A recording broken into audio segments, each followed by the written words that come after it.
Hello friends, आज हमारी class है 5। हमारा टॉपिक रहेगा आज आनुवंशिकता और पर्यावरण का प्रभाव। ठीक है कि आनुवंशिकता और वातावरण का प्रभाव हमारा टॉपिक है।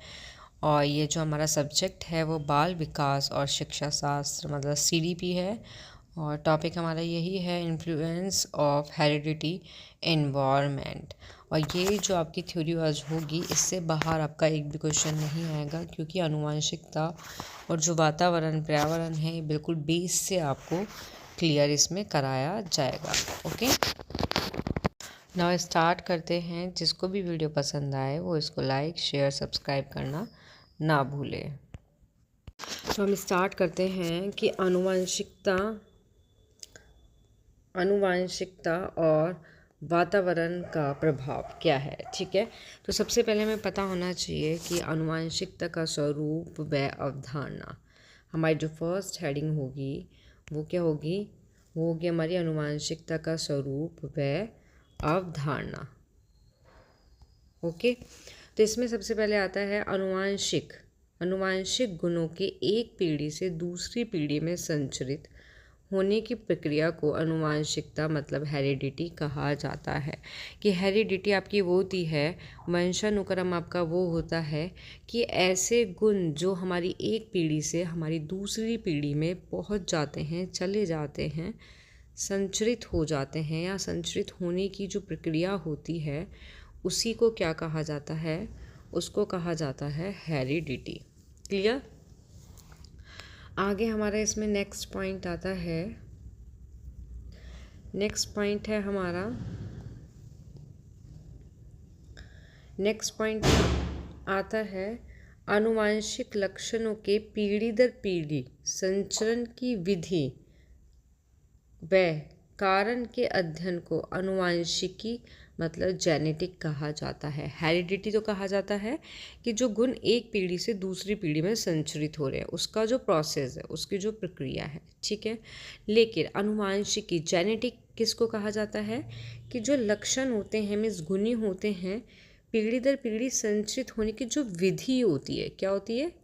जो विधि होती है। और कारण के जो अध्ययन को क्या कहते हैं? जो अध्ययन कर रहे हैं उसको क्या बोलते हैं? आनुवंशिकी उसको कहा जाता है। ओके, आगे आपका नेक्स्ट पॉइंट है। इसमें नेक्स्ट पॉइंट आता है कि आनुवंशिकता का मूलधार कोश सेल है। कोशों के केंद्र के कणों को गुणसूत्र कहते हैं। मतलब कि जो आनुवंशिकता का जो मूलाधार है वो क्या होता है? वो कोश होता है, मीन्स सेल होता है। ठीक है, हम बोल सकते हैं जिस प्रकार एक ईंट को चुनकर, ठीक है, बहुत सारी ईंट है तो एक एक ईंट को चुनकर इमारत बनती है एक तरह से, फॉर एग्जांपल। ठीक उसी तरह से क्या होता है कि कोशों के द्वारा, जो ये सेल्स होती हैं, इनके द्वारा मानव शरीर का निर्माण होता है। ठीक है, इनके द्वारा क्या होता है? मानव शरीर का क्या होता है? निर्माण होता है। किसके थ्रू? जो ये हमारी सेल्स होती हैं। ठीक है, क्लियर हुआ? उसके बाद इसी में है कि गर्भ धारण के समय की, जैसे फॉर एग्जांपल जैसे कोई लेडी है गर्भ धारण के समय, जैसे माँ के जो अंडाणु, क्या चीज़? माँ के क्या चीज़? अंडाणु। और जो पिता होता है, पिता के क्या? शुक्राणु। ठीक है, शुक्राणु जो होते हैं का कोश में मिलन होता है। इस सेल में क्या होता है? मिलन होता है कि जो पिता के शुक्राणु होते हैं और जो माँ के अंडाणु होते हैं, इनका कोश में मिलन होता है ताकि एक नए कोश की क्या हो सके? रचना हो सके, ताकि एक नया सेल जो है, एक न्यू सेल जो है वो बन सके। ठीक है, और जो कोश के क्या होते हैं?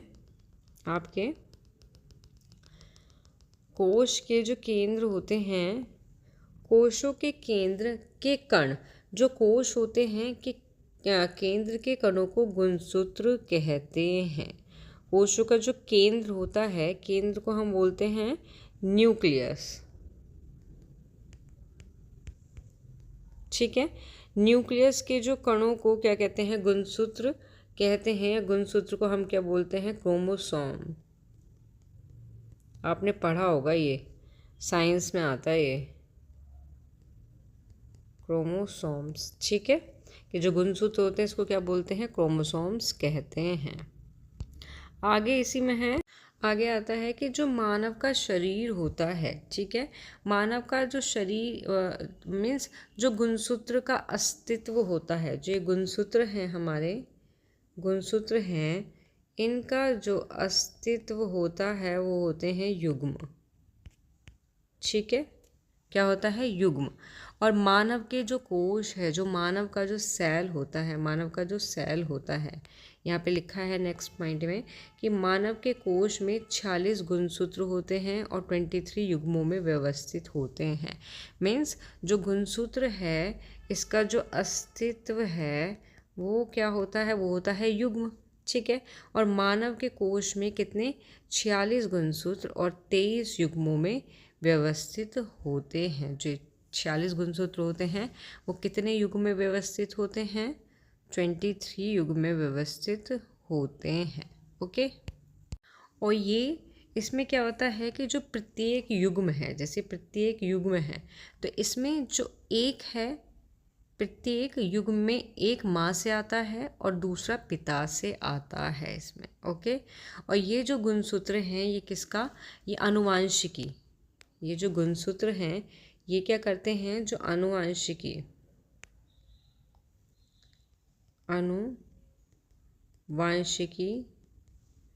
आनुवंशिकी सूचना को क्या करते हैं? संचालित करते हैं। ओके, ठीक है, और प्रत्येक गुणसूत्र में जो प्रत्येक गुणसूत्र में देखो आगे नेक्स्ट पॉइंट है, नेक्स्ट पॉइंट में आता है आपका कि गुणसूत्र में बड़ी संख्या में जीन्स होते हैं। क्या होते हैं? जीन होते हैं, जो शारीरिक लक्षण के क्या होते हैं? एक तरह से वास्तविक वाहक होते हैं। और मॉन्टेग्यू और शील फोंड के अनुसार प्रत्येक गुणसूत्र में 3000 जीन पाए जाते हैं। मीन्स गुणसूत्र होते हैं ये तो पता ही है। अब गुणसूत्र के अंदर क्या होते हैं? जीन पाए जाते हैं, और गुणसूत्र में 3000 जीन पाए जाते हैं। ठीक है, तो ये आया समझ आपको? क्लियर हुआ आपको आनुवंशिक का स्वरूप और अवधारणा? इसमें जो इम्पोर्टेंट पॉइंट है वो आपका यही है कि गुणसूत्र कितने होते हैं, क्वेश्चन आ सकता है मानव कोश के सेल में, या फिर कितने युग्म होते हैं, 23 भी दे सकते हैं ऑप्शन में, 46 भी दे सकते हैं, दोनों तरह से ये क्वेश्चन आ सकता है आपका। ठीक है, और आपका आनुवांशिकता क्या होता है? एक पीढ़ी से दूसरी पीढ़ी में गुणों का संचरण होना, और इसका जो अध्ययन होता है उसको बोलते हैं जेनेटिक। ठीक है, और इसके मॉन्टेग्यू और शीलफेल्ड के अनुसार प्रत्येक गुणसूत्र में 3000 जीन पाए जाते हैं आपके। तो क्लियर हुआ ये?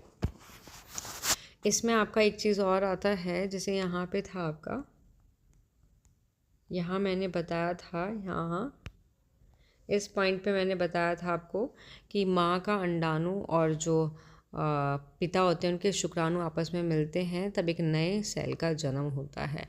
तो वो कैसे होता है देखो उसको, देखो इसमें क्या होता है। यहाँ पे आपका नर, ठीक है, क्या है? नर। यहाँ पे क्या है? मादा। जो मादा होती है उसमें क्या होते हैं? गुणसूत्र होते हैं XX, और जो पिता होता है या नर होता है उसमें होते हैं XY। ओके, तब हम नर का X लेते हैं और माता का X लेते हैं तो हमारा क्या होता है कि हमारी मादा संतान उत्पन्न होती है। ठीक है, जो न्यू सेल बन के आ रहा है हमारा, तो ये क्या है? माता का अंडाणु है, ये क्या है? पिता का शुक्राणु है। लेकिन इसके अंदर तब हमारा X आता है, माता का भी X आता है, तो हमें किसका जन्म होता है? मादा का। क्यों? क्योंकि XX है। ओके, उसके बाद आता है हमारा, उसके बाद आता है तब हमारा यही पिता का X माता के दूसरे X से मिलता है तो भी हमारा मादा का जन्म होता है। मादा मीन्स जो स्त्री होती है, लड़की होती है, गर्ल होती है। ठीक है, फीमेल होती है आपकी।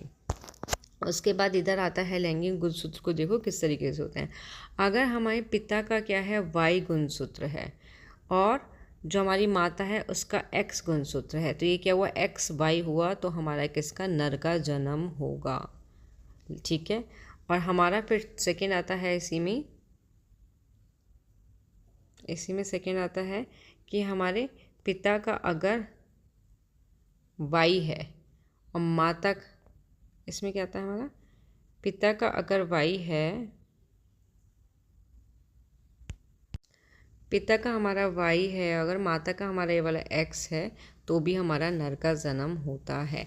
तो मानव में लिंग निर्धारण का पैटर्न यही है कि अगर हमारा एक्स एक्स आता है तो हमारी मादा का जन्म होता है, संतान जो है वो मादा होती है, और अगर हमारा एक्स वाई आता है तो हमारा नर मतलब बॉय का जन्म हमारा होता है। ठीक है, मेल का जन्म होता है।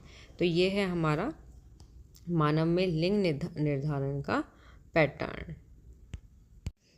क्लियर हुआ ये आपको।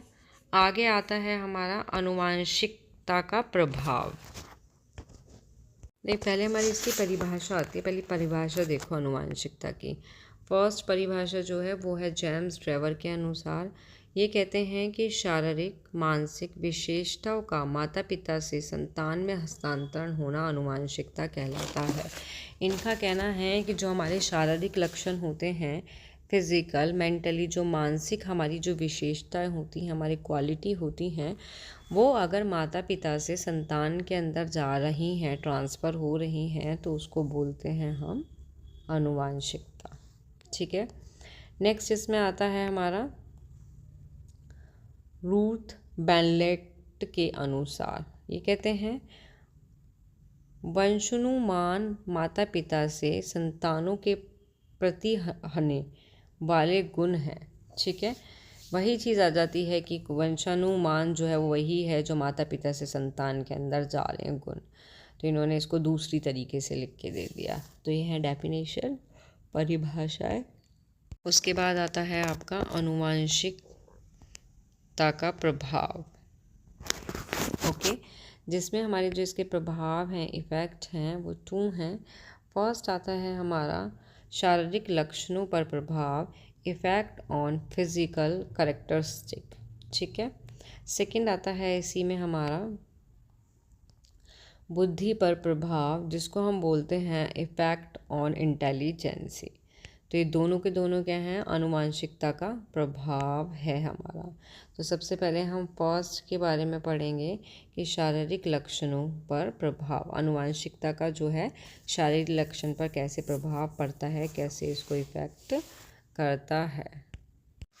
आपका क्या होता है कि जो बालक के, ठीक है, ये कोई बालक है, अगर हम इसकी बात करते हैं आनुवांशिकता में, तो बालक का जो रंग, बालक का रंग, रूप, आकार, शारीरिक जो उसका गठन होता है, गठन, उसकी ऊंचाई, जो ये सारी चीज़ होती हैं, या इनके निर्धारण में, ठीक है, इनके निर्धारण में आनुवांशिकता के जो गुण हैं उसका बहुत महत्व होता है। तो शारीरिक लक्षणों पर प्रभाव से यही है आपका कि जो बालक के रंग, रूप, आकार, ऊंचाई निर्धारण में उसके आनुवांशिक जो भी जितने भी आनुवांशिक गुण होते हैं उनका महत्वपूर्ण निर्धारण होता है। फर्स्ट पॉइंट आपका ये आता है।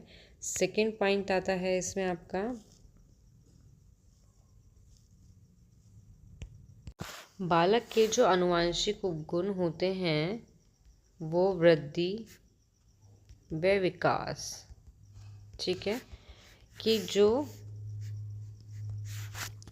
बालक के जो क्या होते हैं आनुवांशिक गुण होते हैं वो उसकी वृद्धि और विकास को भी क्या करते हैं, वृद्धि विकास को भी क्या करते हैं, प्रभावित करते हैं, प्रभावित करते हैं। जैसे कि अगर बालक के माता पिता, ठीक है, अगर माता पिता क्या हैं, माता पिता अगर माता पिता गोरे हैं, माता पिता अगर गोरे हैं तो उनका जो बच्चा होगा वो भी कैसा होगा, वो भी गोरा होगा। ठीक है, यदि उसके माता पिता का रंग काला है, कैसा है, गोरे की जगह क्या हो जाएगा, अगर काला है तो उसकी जो संतान है वो भी कैसी पैदा होती है, वो भी काली पैदा होती है। तो इसी प्रकार माता पिता के जो अन्य गुण भी हैं बच्चों में आनुवांशिक रूप से चले जाते हैं, और इसके कारण क्या होता है, कोई बच्चा बहुत प्रतिभाशाली हो जाता है, कोई सुंदर हो जाता है, कोई अन्य बच्चों के जैसा शारीरिक और मानसिक रूप से क्या हो जाता है, कमज़ोर हो जाता है। तो आनुवांशिकता का बताया था कि जो गुण हैं पीढ़ी दर पीढ़ी संचरित होते हैं। तो ये क्या है, एक रंग का काला गोरा होना, हाइट वाइट का, ये सब शारीरिक के अंदर ही तो आता है, और ये वृद्धि के अंदर भी आता है, वृद्धि विकास के अंदर। तो यही चीज़ें होती हैं आपकी। ओके, नेक्स्ट पॉइंट आता है आपका थर्ड पॉइंट आता है जीन्स क्या होते हैं। जो आपके जीन्स होते हैं वो किस में होते हैं, आपके जोड़े में होते हैं। ठीक है, यदि क्या होता है, यदि किसी जोड़े में दोनों जो जीन्स है, जो दोनों क्या हैं आपके, जो दोनों आपके जीन हैं, ठीक है, अगर वो क्या है, प्रखर हैं, ठीक है, कैसे हैं, अगर वो प्रखर हैं तो उस व्यक्ति में वह विशिष्ट लक्षण दिखाई देगा। ठीक है, यदि एक जीन ठीक है, ये तो एक ऑप्शन हो गया।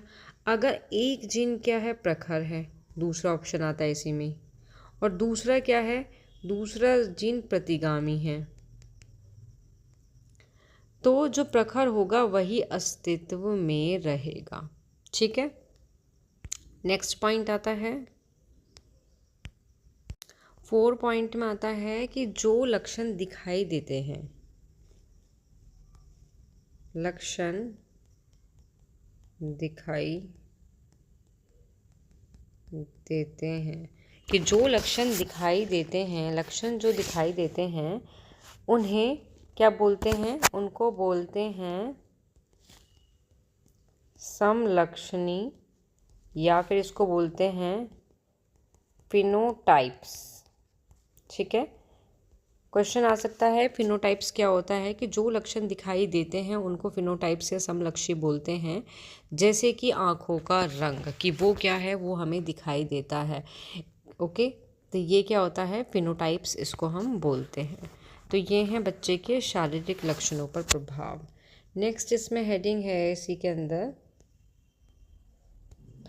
नेक्स्ट है बुद्धि पर प्रभाव, इफेक्ट ऑफ इंटेलिजेंसी। तो बुद्धि पर किस तरीके से प्रभावित होता है, किस तरीके से प्रभाव पड़ता है इसका, आनुवांशिकता का। तो इसमें फर्स्ट पॉइंट आता है हमारा बुद्धि के प्रभाव में, कि इसमें आता है कि जो गोडार्ड जो हैं उनके अनुसार उन्होंने कहा था कि अगर मंद बुद्धि के अगर तुम्हारे क्या हैं, पेरेंट्स हैं, तो उनके जो उनकी संतान हैं वो भी मंद बुद्धि वाली ही होगी, वो भी कैसी होगी, मंद बुद्धि वाली होगी। लेकिन अगर तीव्र बुद्धि के माता पिता हैं तो उनकी संतान कैसे होगी, तीव्र बुद्धि वाली होगी। ये किसने कहा है, गोडार्ड के अनुसार। ओके, नेक्स्ट पॉइंट है इसमें, सेकंड पॉइंट आता है आपका, सेकंड पॉइंट आता है यदि कोई ये बालक है, अगर इसके सीखने की गति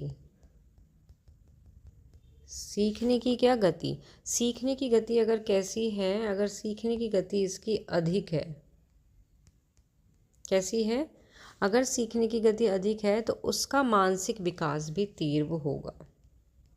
मानसिक विकास कैसा होगा, उसका मानसिक विकास भी तीव्र गति से ही उसका होगा। और बालक अपने परिवार, समाज, विद्यालय में अपने आप को किस तरह समायोजित करता है, यह उसकी बुद्धि पर भी निर्भर करता है। कि जो बालक है वो अपने आप को परिवार,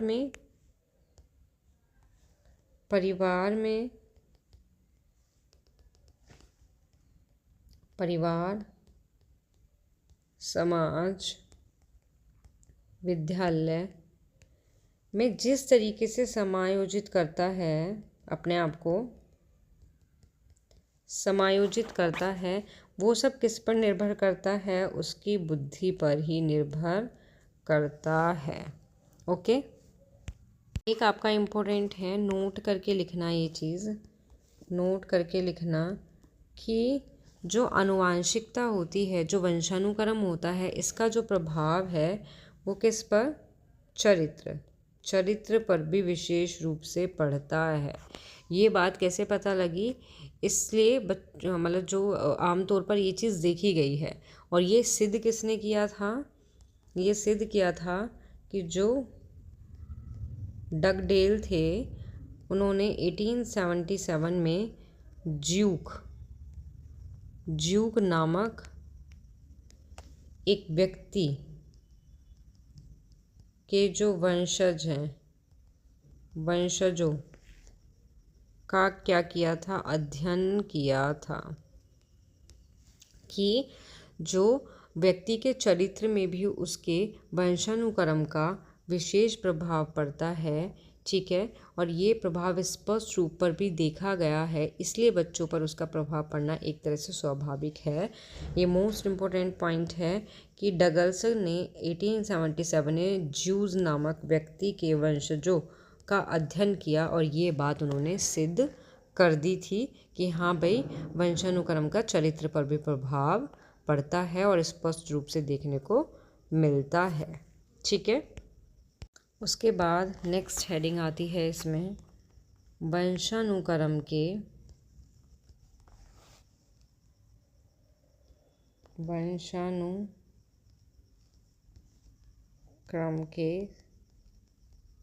सिद्धांत।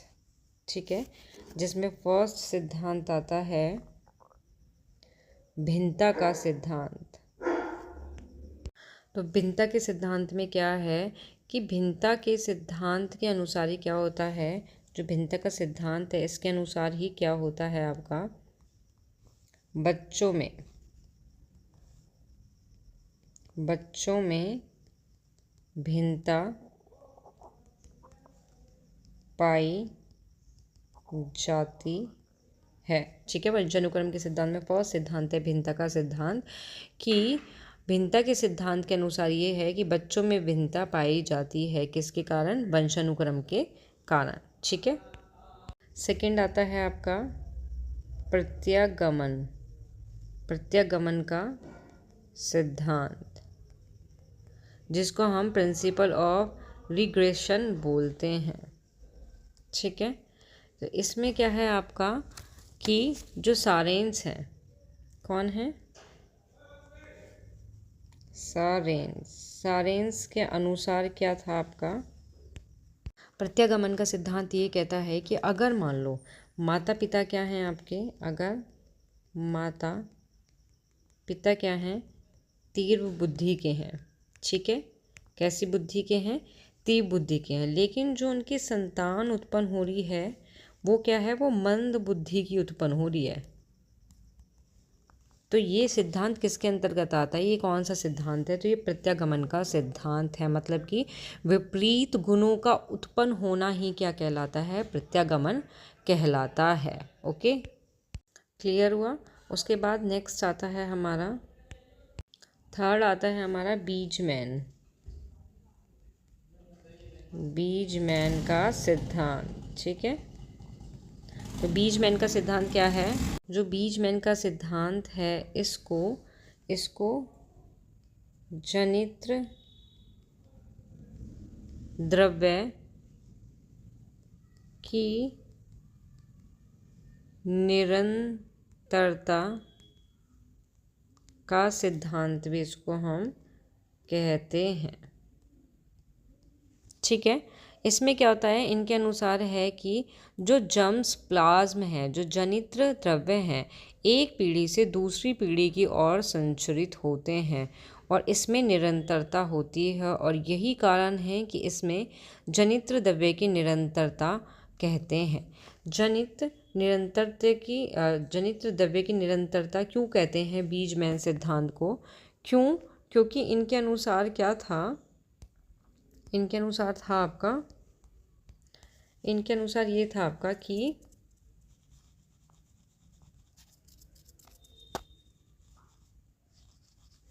इनके अनुसार आता है आपका, इनके अनुसार आता है कि जो जनित्र द्रव्य हैं, ठीक है, जो जर्म आपके प्लाज्म हैं, जर्म प्लाज्म है, वो एक पीढ़ी से दूसरी पीढ़ी की ओर क्या होते हैं, संचारित होते हैं। इसमें निरंतरता होती है, इसलिए इसको जनित्र द्रव्य की निरंतरता का सिद्धांत भी कहते हैं। ओके, 4 नंबर का आता है हमारा गाल्टन का सिद्धांत। गाल्टन का सिद्धांत क्या कहता है? गाल्टन का सिद्धांत कहता है अगर कोई भी लक्षण है, ठीक है, कोई भी लक्षण या गुण है, वो ज़रूरी नहीं है कि माता पिता से या फिर हमारे कह सकते हैं हम कि हमारे पेरेंट से वो चाइल्ड के अंदर जाए, मीन्स बच्चे के अंदर जाए। इन्होंने कहा है कि लक्षण जो हैं हमारे, जो हमारे गुण हैं, वो हमारे क्या हैं, दादा दादी से भी क्या हो सकते हैं, स्थानांतरित हो सकते हैं बच्चे के अंदर। ओके, ज़रूरी नहीं है कि पेरेंट्स से ही बच्चे के अंदर जाएं, दादा दादी से भी जा सकते हैं, ये गाल्टन का सिद्धांत कहता है। ओके, तो ये थे वंशानुक्रम के सिद्धांत आपके। नेक्स्ट हेडिंग आती है वंशानुक्रम का महत्व।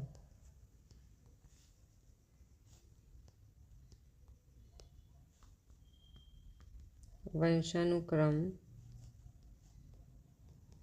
का महत्व, ठीक है। तो इसमें हमारा फर्स्ट पॉइंट आता है, फर्स्ट पॉइंट तो आपका वही आता है कि फर्स्ट पॉइंट आता है भिन्नताएं। मतलब कि वंशानुक्रम से व्यक्ति में विभिन्नता पाई जाती है। इन्हीं विभिन्नता के आधार पर जो हमारे टीचर होते हैं, वो अपनी शिक्षा प्रक्रिया का समायोजन करते हैं, ठीक है। नेक्स्ट सेकंड पॉइंट आता है हमारा, इसमें सेकंड पॉइंट है जन्मजात क्षमता,